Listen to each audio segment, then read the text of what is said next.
Hey guys, what's up? Welcome back to the channel, another episode of the Camper Remodel Series.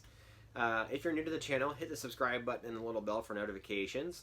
Give you a quick little backstory as to what's going on here on the channel. I am remodeling a 1990 Fleetwood Wilderness camper trailer. It's a tongue pull trailer, 25 foot overall, 22 foot living space in length.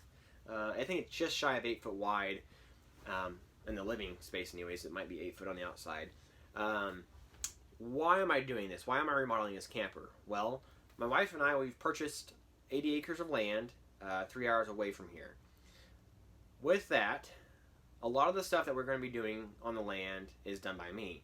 We are going to be building a nice home, and traveling 3 hours and getting a couple hours worth of work and then traveling another 3 hours is not really a viable option every single couple of days or whatever it is. So option number one was to get a room at the local hotel. The local hotel rooms range anywhere from $60 to $120 a night, depending on the night of the week. And that is a lot of money to toss out over a couple of weeks. And it's not really an option in the long run. And we know nobody in the area, so we can't stay with them. And so we did a little bit of calculations, and within a month, I would have spent as much or double what I would buying this camper, just on a room.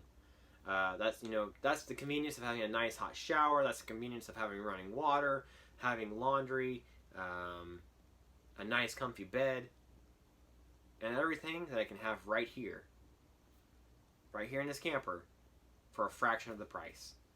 Now, that's just for 1 month. $60 times 30 or $120 times 30, that's pretty expensive. And so we saved that money up and we found this camper. A friend of ours actually had it. He's also a subscriber to the channel, so thank you, John. But we purchased this camper, and it was 50 Shades of Hideous. And it was not anything that I wanted to sleep in. I would have, but it was not comfortable, I didn't feel like. So what I have done is gone through, I've remodeled some things, I've rebuilt some things, I've structuralized some things, amped them up, painted, and this thing is good to go. But today's video is what the title says: camper and RV safety. So these campers are able to work on two different sections. So you can go boondocking, or you can live in a campsite. So you have shore power, which is 120, or well, yeah, this is 120, and then it goes into converter, sorry, and turns everything 12 volt on and whatever. The electric / propane fridge is just that. You can run it on electricity or propane. I have a propane stove, a propane heater, a propane water heater, all of these things that run on propane that you can use on while you're boondocking or while you have shore power. Now, a lot of times people, what they'll do with while they're boondocking is take a small generator. I do have a generator that I can use, but on low power, that generator uses I think it's 2.5 gallons what the tank is, maybe 3 gallon tank. Within that time, it only runs 6 to 8 hours. It depends on the load. And so I'm going to be burning up fuel pretty quickly running on shore power via generator. It's not a huge and overly efficient generator, but it's enough to power this with the AC, the heater, and all that kind of stuff if I needed to do so. So safety is one of those things that I'm very adamant about, especially when I'm going to be having my family in this thing, here and there. After the house is built and we buy a new vehicle to haul this everywhere we go, we're going to be using it in Colorado to go camping, or to whatever state we want to go camping. We're going to be taking this trailer and having a good time. So I want to make sure my family is safe. Now, with the fact that this is all propane, the one thing that this trailer came from factory was an LP gas detector. Now, from my understanding and from my knowledge of seeing it, liquid propane, so your regular LP gas, it is heavier than air, so it drops. It drops down to the ground. Now, it is a toxic thing to be having leaking because it could explode. So, on the floor, just underneath my feet here, is an LP gas detector. Now, a lot of times, people don't realize that those LP gas detectors that go on campers need to be replaced every 5 years. I'll show you the secret here in just a second. Alright, so here's the seat I was sitting on, of course. Hideous, 90s style. So here's the LP gas detector right down here. This is something that so many people fail to remember to look at and check. But this is a CCI controls. So when it goes off, when the power is on, it is a green light. This is the, I can't remember which one's which. If this is the sensor and that's the speaker, whatever. Doesn't really matter right now. But this is the reset button for when it goes off. There's no way to test this this LP gas detector as it is right now. And then it also has a on and off switch, which I don't know if this is factory or not. Good chance it's not, but there's an on off switch right here that is wired in.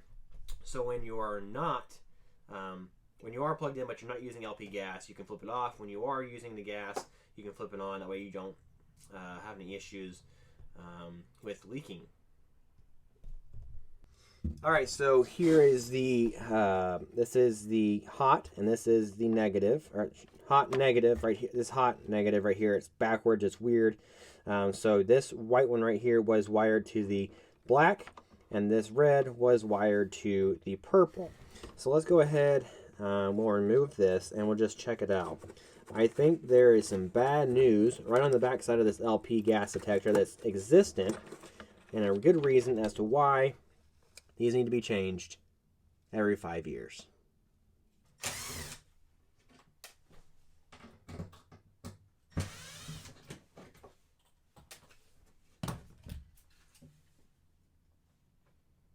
Oh, would you look at that, guys? CCI controls, July 1989. That is when everything in this camper was actually, was assembled in 89 actually, so it's a 90 model, but it was 89 when it was built. Look at that. So this detector right here, which should be replaced every 5 years, is 30 years old. That is something that could save a life. Yes, it could still work, but there's a good chance that these sensors and everything in here are clogged up. Alright guys, so I went to Amazon and I found the direct replacement for this detector right here. This is a safety alert classic propane gas alarm. This is a direct replacement for this, as it says. All CCI controls right there, that's what it replaces. And 30-442 series propane alarms and CCI controls flush mount propane alarms without modification. That's what it takes. So this will be a direct fit into this slot here. Now, it's almost like I knew when I was paying attention to. Actually, I just read this before, but these should be replaced every 5 years. Excuse me. It actually tells you here, prevent accidents by teaching family and friends about the operation of the alarms. Never ignore a sounding alarm. You know, I saw a meme the other day that said, I'm getting really good sleep, but if this alarm keeps going off, I'm going to go ahead and take the battery out of it. It was a carbon monoxide alarm, guys. Funny, funny. Anyways, so let's go ahead and replace this real quick, and it's a plug and play for what I can tell. Why wouldn't we go ahead and have this? This is something that needs to be had, needs to be in place, yet so many fail to do so. Why wouldn't you replace this thing, man? So, I don't need any, I got screws. That's good. I don't need these because it's flush mounts, and I've got that. Alright, so look at this. May 29, 2019. So this needs to be replaced in 5 years. I'm sure I'll still own this camper then. If not, next person, I'll have them remember to replace it. Look at that. Right into where it was. Not exactly the tightest fit, but that's not a big deal. Let's go ahead and see if we can't use the same screw holes. Got that much. Maybe. See if I can get this screwed on there.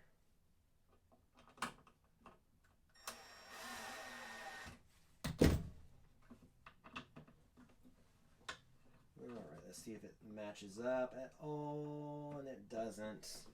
But let's go ahead and center down over here. Okay.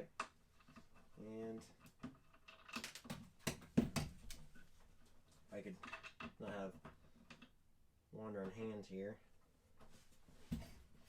Not worried about it being not straight. Being straight isn't a thing in today's society. Oh, they caught it. There we go. Alright. There's in place. Let's go ahead and get the backside plugged in. Okay, so I'm not going to rewire that switch in because might as well just have this hot all the time. Well, the power is off right now. The reason why the switch is there, I think, maybe just shut it up when you weren't using propane. It's not necessarily not needed. It's not necessarily needed.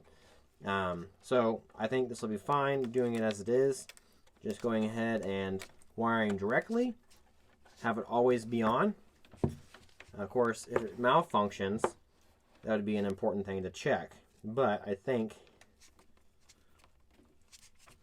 having it like so is important.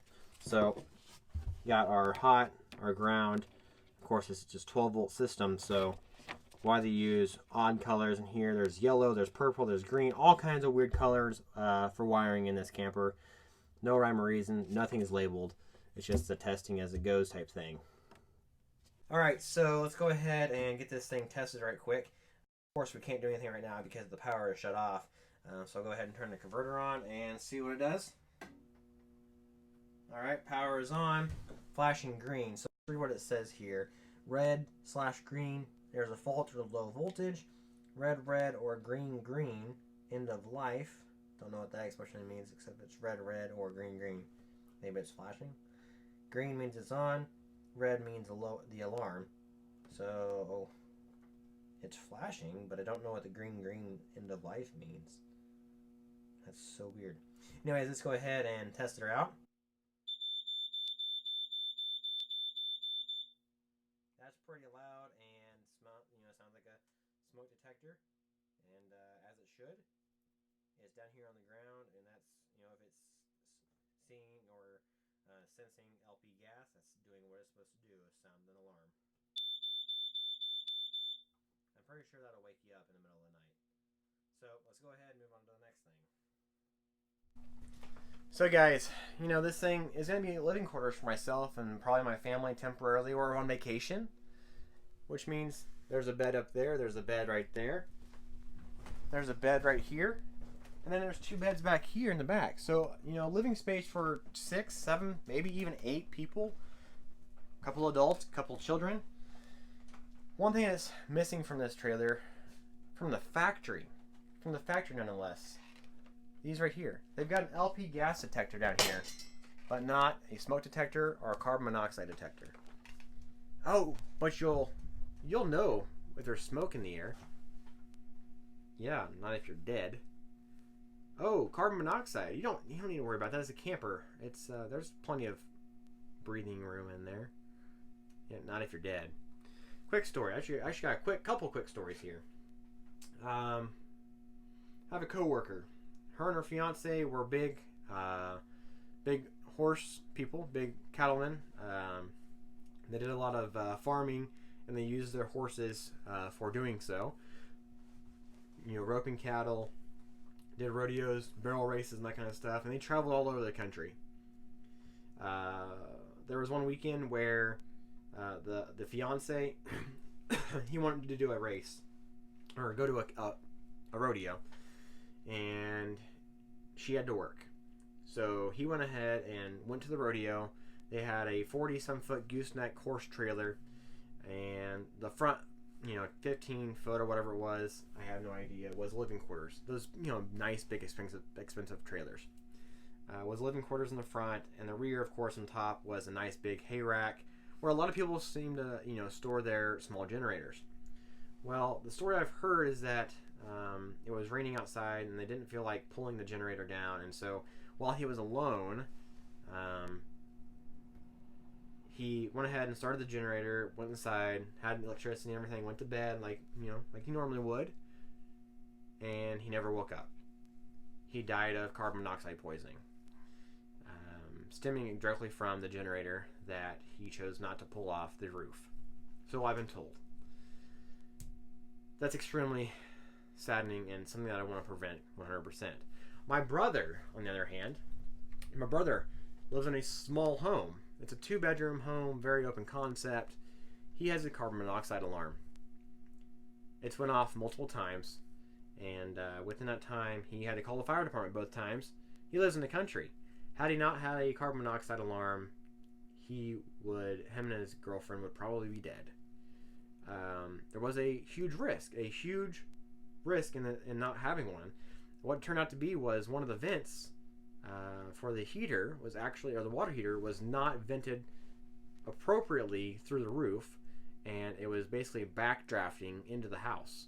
While it was through the roof, it was not tall enough to get the air out of the pipe. It was drawing it and sucking it back into the house, causing the alarm to go off, and they had to open the windows and clear that out.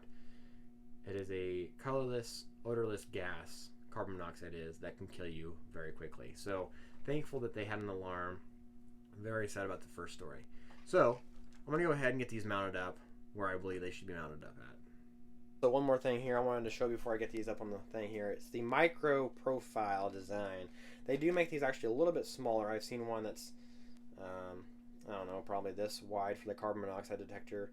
And there is actually a smoke alarm out there that is just a micro little thing, which I have a friend who uses that. He uses the infrared, which this is kind of using the ionization technology there too, but it's a little bitty thing. And this was $40, this kit, at the store where I purchased it at. Actually it's about the same size as this electrical tape roll. It's a very small concept, maybe about 1.5 inches, 2 inches tall. It was like $40 by itself. Would it be nice to have that? Yes, but this one right here will be working just fine. The only thing I don't like about this is when it says 10-year battery. While I do test this every daylight savings time, just replace your batteries, guys. Replace it in the fall, replace it in the spring. I know it's only a couple months away from the two, but just replace them off. I'm going to go ahead and put some brand new batteries. I'm sure these are brand new, but brand new Pro-Cell, Duracell batteries in there, just to make sure that I know it's safe. Bathroom, and I know it's not the greatest shot by any means, but I have this nice big blank space. Here's the door to the bathroom right here. Kind of blends in from the shot, but there is a seam here. Of course, back here by the two twin-sized beds. And I wanted it back here because it's out of the way to begin with, not really in the area of living, and it's just going to kind of blend together. But right across from me, underneath you, is the propane furnace, next to the refrigerator that runs on electricity / propane, and then next to it is the propane oven. All things that could leach off carbon monoxide eventually, if it had to. I hope it doesn't, which it could. Next to, right underneath this bottom bunk, which I'll show you guys some other video, is the propane water heater. It's all self-contained, shouldn't have any issues. Both the furnace and the water heater have their own vents outside, but there is a door or a window right underneath here.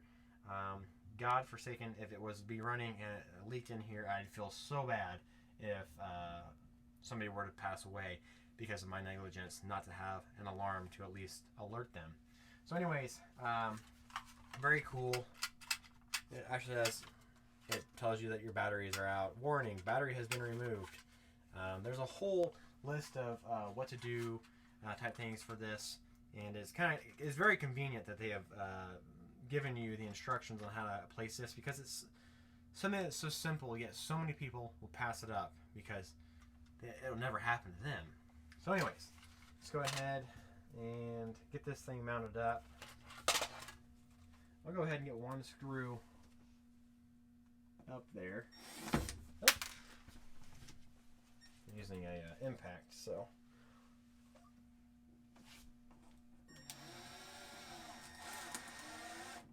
There's one.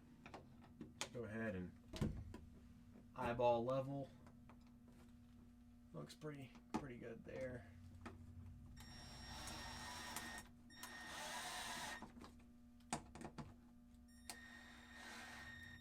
Looks good there-ish.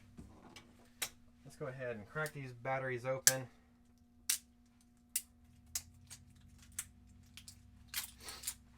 And these are, I'm going to go ahead and keep these in there because it's just not using lithium batteries and a couple other things not to use in here. So 0% mercury and cadmium. I have no idea if this makes any sound or not. There we go. So let's go ahead, test it. It says, alarm, move to fresh air.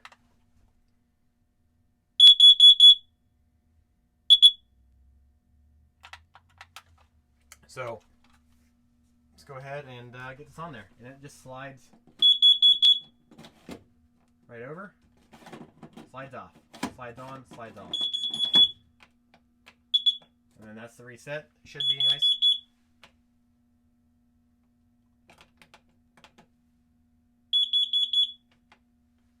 Maybe. Alright guys, so the next thing here is of course the smoke alarm. After looking at it, reading the instructions, and testing it out over and over, it is in fact a 10-year battery that can't be removed. If it is removed or disassembled, it will not be replaced because it basically, you push this tab in here and it disassembles it or disables it, sorry, and it will not work anymore. So it does work. If we plug this in here and test it, now watch this. 3, 2, 1. Replace it. Alright. So that is the testing feature I can figure out of. Anyways, it is working right now. So there's minimal place in here that I can really put it without having to affect everything else. Space-wise, ceiling-wise, wall-wise, and that kind of stuff. So I'm not going to put it back in the bathroom because it's really minimal area right there. And of course, there's a lot of fire back there, fire risk with the water heater and everything. But I kind of wanted it to get over to here and figure it out. So I'm going to go ahead and maybe this might go off again. Nope, not going to go off. I'm going to go ahead and mount it right up here. Of course, this would have been a good spot, but the paperwork says not to mount it into a corner, but I believe that's more for a household use because of the way the smoke will kind of roll around that. But if it's going to roll around this, it's going to go up towards this to the highest point, and you know, we can let some air out then. So let's go ahead and get this thing mounted up there.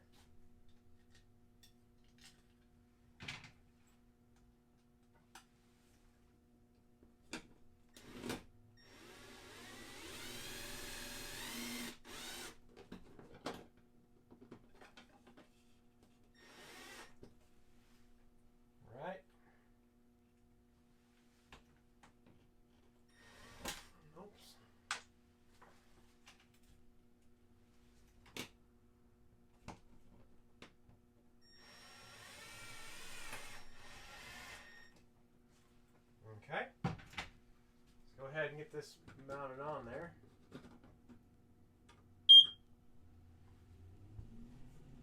Just like so.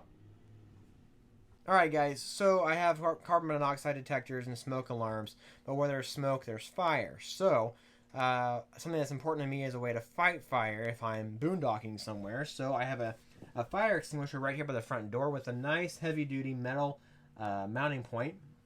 A lot of fire extinguishers come with the nice little plastic ones, and those work pretty well. But from my experience, just in the multiple different fire extinguishers I've used over the time, or the mounts, these metal ones obviously are very heavy duty. I mean, look at this. Watch this. There you go. And it's ready to go. So this was actually where a fire extinguisher was mounted at one time. There was 2 holes like right here. I don't know what size it was or anything, but I went ahead and got this nice brand new recreational fire extinguisher from First Alert. It is for liquids and electrical equipment, so it's a BC fire extinguisher. I haven't tested it out, won't test it out, but it looks like it probably works pretty well. So, go ahead and get this mounted back up there and see if I can't get it back in place. There we go. Alright, so I'm laying in bed. My smoke alarm goes off in the front. What am I going to do? Well, Another fire extinguisher here in the back. Obviously, in the living quarters, there's going to be a cloth barrier, a curtain that goes across here, so I may not see it right away. But then again, I can go ahead and be prepared. Right here by the living area. Also, very important for me to, I think, very important to note, once again, right underneath here, right back there, propane water heater. Right across from me, propane furnace. Next to me over here is the propane electric refrigerator, next to the propane stove. Pretty important to have a way to fight fire. Now, it's also nice to note that there is more than one way out of this camper if I had to, because this window right here next to me is an escape hatch.